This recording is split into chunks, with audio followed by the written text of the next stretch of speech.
అపోస్తలుడైన పౌలు కొరింథీయులకు రాసిన మొదటి పత్రిక.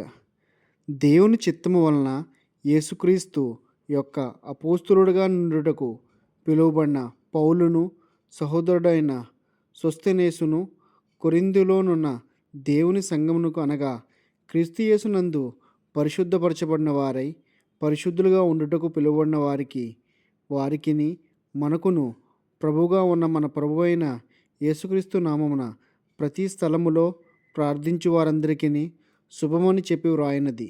మన తండ్రి అయిన దేవుని నుండి ప్రభు అయిన యేసుక్రీస్తు నుండి కృపా సమాధానములు మీకు కలుగునుగాక.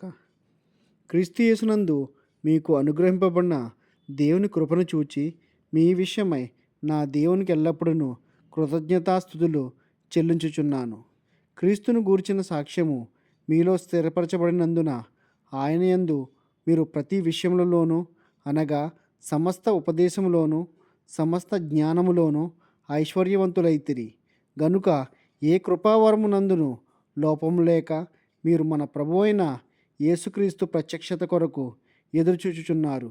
మన ప్రభువైన యేసుక్రీస్తు దినమందు మీరు నిరపరాధులైయుండునట్లు అంతము వరకు ఆయన మిమ్మల్ని స్థిరపరచును. మన ప్రభువైన యేసుక్రీస్తు అను తన కుమారుని సహవాసమునకు మిమ్మల్ని పిలిచిన దేవుడు నమ్మదగినవాడు. సహోదరులారా, మీరందరూ ఏకభావంతో మాట్లాడవలననియు మీలో కక్షలు లేక ఏక మనస్సుతోనూ ఏక తాత్పర్యముతోనూ మీరు సన్నద్ధులై ఉండుట వలననియు మన ప్రభువైన యేసుక్రీస్తు పేరట మిమ్మల్ని వేడుకొనుచున్నాను. నా సహోదరులారా, మీలో కలహములు కలవని మిమ్మల్ని గూర్చి క్లొయో ఇంటివారి వలన నాకు తెలియవచ్చెను. మీలో ఒకడు నేను పౌలు వాడను, ఒకడు నేను అపోలో వాడను, మరి ఒకడు నేను కెఫా వాడను, ఇంకొకడు నేను క్రీస్తు వాడనని చెప్పుకొనుచున్నారని నా తాత్పర్యము. క్రీస్తు విభజింపబడి ఉన్నాడా? పౌలు మీ కొరకు సిలువ వేయబడెనా? పౌలు నామమున మీరు బాప్తిసం పొందితిరా? నా నామమున మీరు బాప్తిసం పొందితిరని ఎవరైనా చెప్పుకుంటున్నట్లు కిస్పునకును గాయికును తప్ప మరి ఎవరికి నేను బాప్తిసం ఇయ్యలేదు.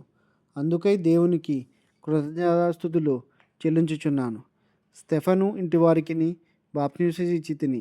వీరికి తప్ప మరి ఎవరికైనాను బాప్తిసం ఇచ్చితినేమో నేను ఎరుగను. బాప్తిసం ఇచ్చుటకు క్రీస్తు నన్ను పంపలేదు, కానీ క్రీస్తు యొక్క సిలువ వ్యర్థము కాకుండానట్లు వాక్చాతుర్యము లేకుండా సువార్త ప్రకటించుటకే ఆయన నన్ను పంపెను. సిలువను గూర్చిన వార్త నశించుచున్న వారికి వెర్రితనముగాను, రక్షింపబడుచున్న మనకు దేవుని శక్తి. ఇందు విషయమై జ్ఞానుల జ్ఞానమును నాశనము చేతును, వివేకుల వివేకమును శూన్యపరుతును అని వ్రాయబడి ఉన్నది. జ్ఞాని ఏమయ్యాను? శాస్త్రి ఏమాయను? ఈ లోకపు తర్కవాది ఏమయ్యను? ఈ లోక జ్ఞానమును దేవుడు వెర్రితనముగా చేసి ఉన్నాడు కదా. దేవుని జ్ఞానాసారముగా లోకము తన జ్ఞానము చేత దేవుని ఎరగకుండినందున సువార్త ప్రకటనయను వెర్రితనము చేత నమ్మువారిని రక్షించుట దేవుని దయాపూర్వక సంకల్పం ఆయను. యూదులు సూచక క్రియలు చేయుమని అడుగుచున్నారు, గ్రీసు దేశస్థులు జ్ఞానము వెతుకుచున్నారు. అయితే మేము సిలువ వేయబడిన క్రీస్తును ప్రకటించుచున్నాము. ఆయన యూదులకు ఆటంకముగాను అన్యజనులకు వెర్రితనముగాను ఉన్నాడు. కానీ యూదులకేమి గ్రీసు దేశస్థులకేమి పిలువబడిన వారికే క్రీస్తు దేవుని శక్తియును దేవుని జ్ఞానమునై ఉన్నాడు. దేవుని వెర్రితనము మనుష్య జ్ఞానము కంటే జ్ఞానము గలది. దేవుని బలహీనత మనుషుల బలము కంటే బలమైనది. సహోదరులారా, మిమ్మును పిలిచిన పిలుపును చూడుడి.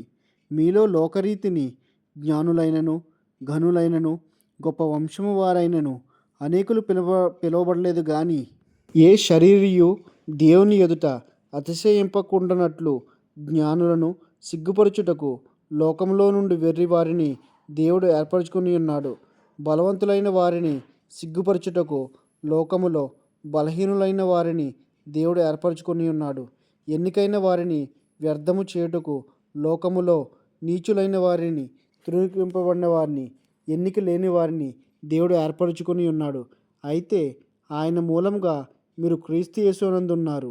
అతిశయించువాడు ప్రభువునందే అతిశయింపవలెను అని వ్రాయబడినది నెరవేరునట్లు దేవుని మూలముగా ఆయన మనకు జ్ఞానమును నీతియు పరిశుద్ధతయు విమోచనము నాయను.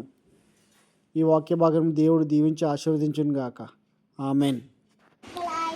అందరికీ ఇప్పుడు దాకా వాక్యాల్లో విన్నారు కదా, వినండి మరి కొంతమందికి వినిపించండి. యూట్యూబ్ ఛానల్ని లైక్ చేయండి, షేర్ చేయండి, అలాగే సబ్స్క్రైబ్ కూడా చేయండి. Jesus loves you all. Amen.